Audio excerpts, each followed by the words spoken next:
Meus amados, hoje, o Evangelho de Mateus mostra o encontro de Jesus com os discípulos.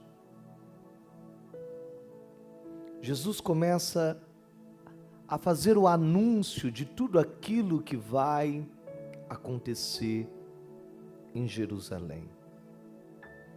Ele diz: eu vou sofrer muito, eu vou ser morto, eu ressuscitarei,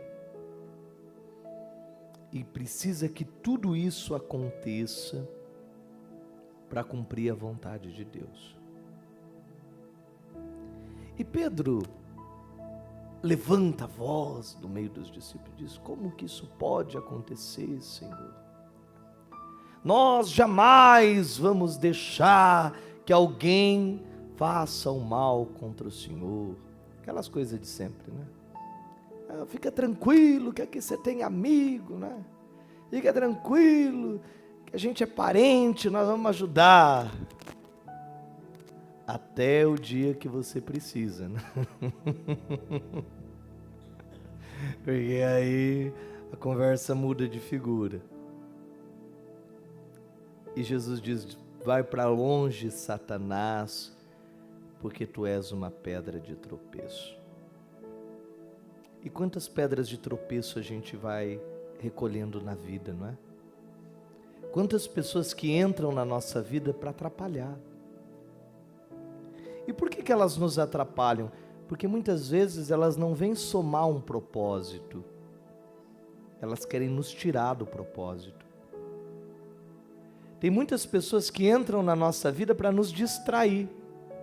E parece ser bom, porque a gente parece simpático, parece ser diferente. Mas não é a vontade de Deus. E é o que Paulo diz aqui na primeira leitura. Eu vos exorto, irmãos, a vos oferecerdes em sacrifício vivo, santo e agradável a Deus. Pois este é o culto espiritual, que não vos conformeis com o mundo, mas que vos transformai-vos.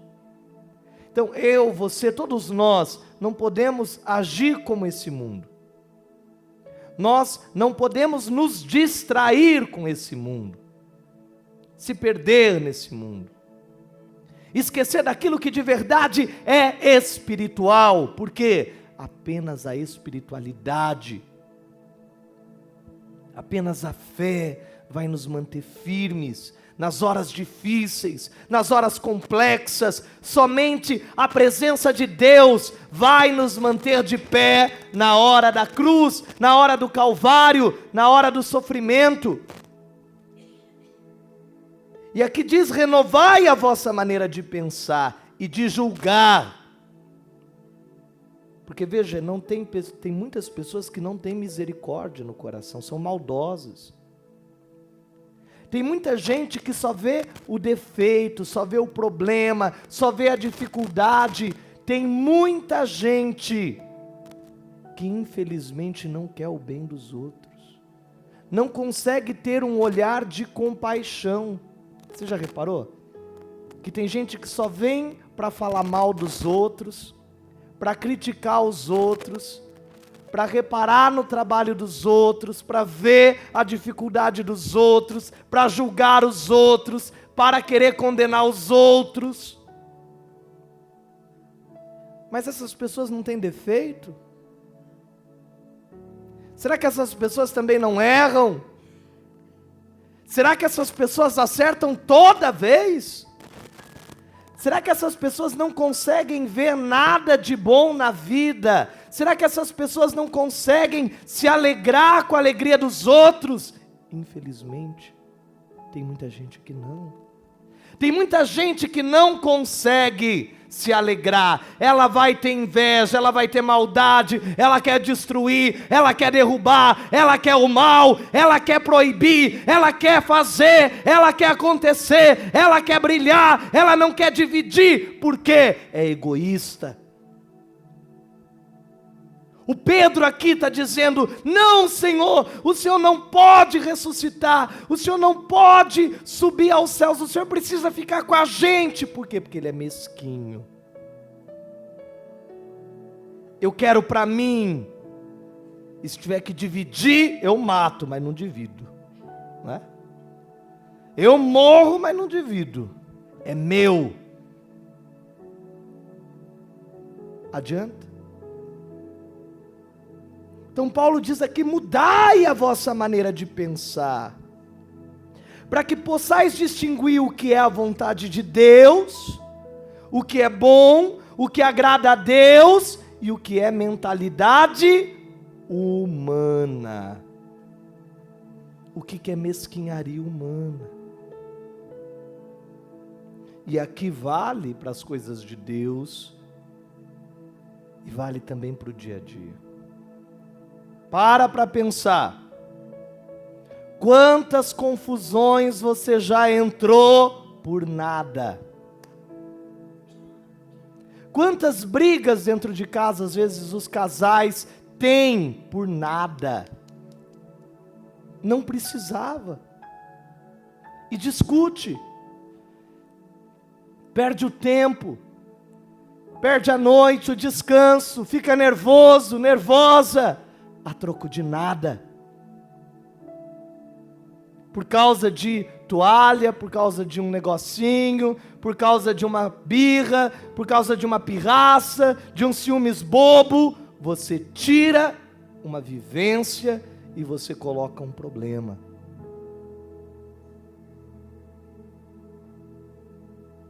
Preste atenção, o que desgasta a gente não são coisas grandes, são picuinhas, conversa.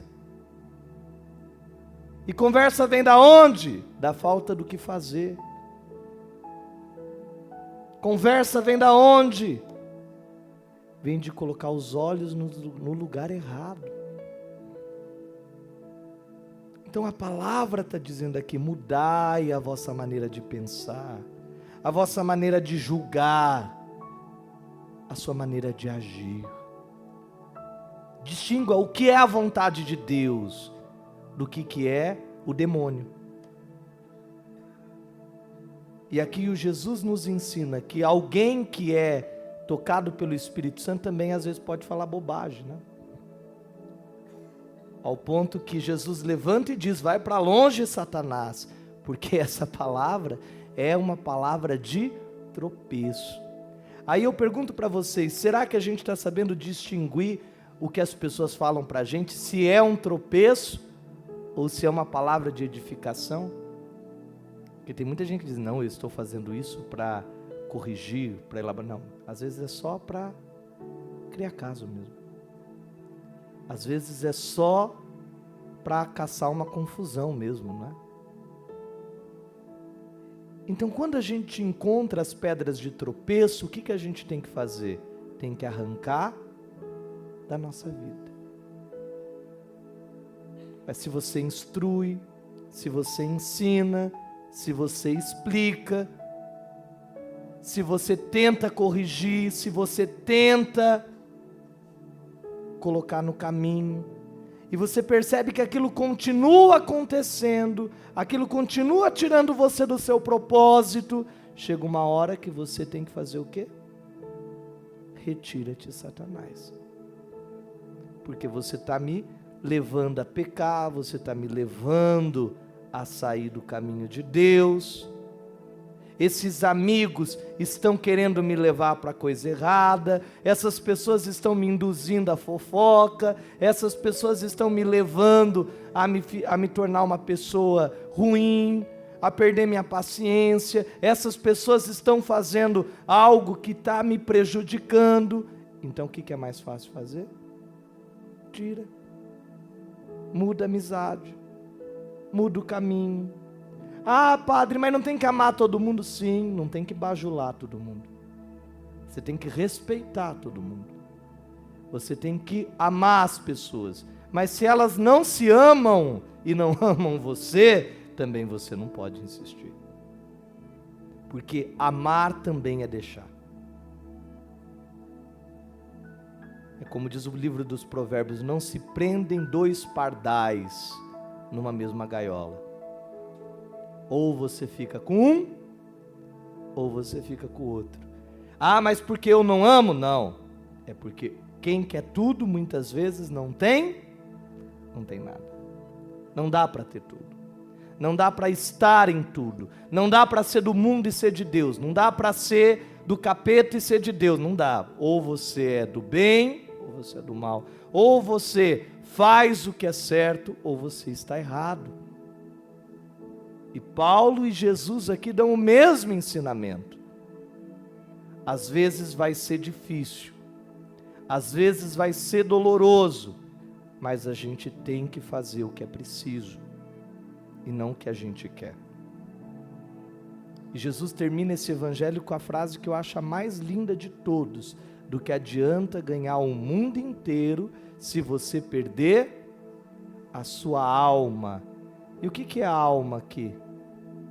Se você deixar de ser você, se você perder a sua verdade, se você perder a sua identidade. Não adianta você ganhar um relacionamento e se oprimir e se tornar uma pessoa infeliz. Não adianta você conquistar uma carreira e ser uma pessoa que vive à base de clonazepam e tantos pãs por aí. Né? Ter que dormir precisa de remédio. Para viver precisa de remédio. Para andar precisa de remédio. Por quê? Porque perdeu a identidade. A gente não pode perder a alma. Nós temos que se manter sempre firmes. E a fé, a oração, a graça de Deus é o que nos persevera nessa graça. Amém? Coloca a mão no coração, fecha os seus olhos. Eu quero agora orar por você. Eu quero agora orar pela sua vida.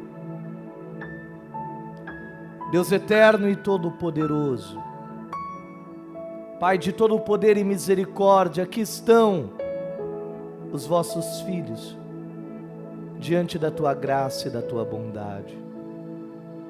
Eu agora peço, ó Deus, que todo o mal que esteja na vida destes teus filhos, que toda maldição, Senhor, que toda ação do inimigo que tem se levantado, se erguido, que todo mal, Senhor, que tem se colocado contra nós, que este mal hoje caia por terra.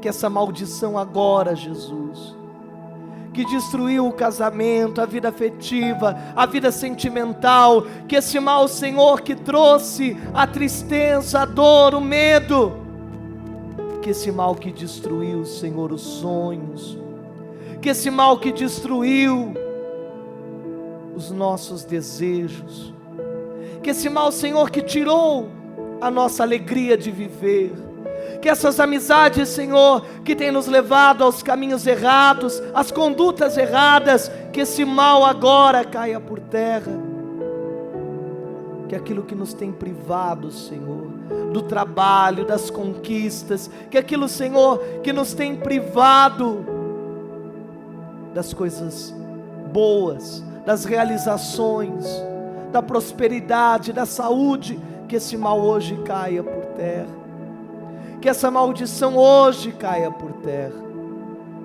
e nós te pedimos, ó Pai, que a tua misericórdia resplandeça sobre nós.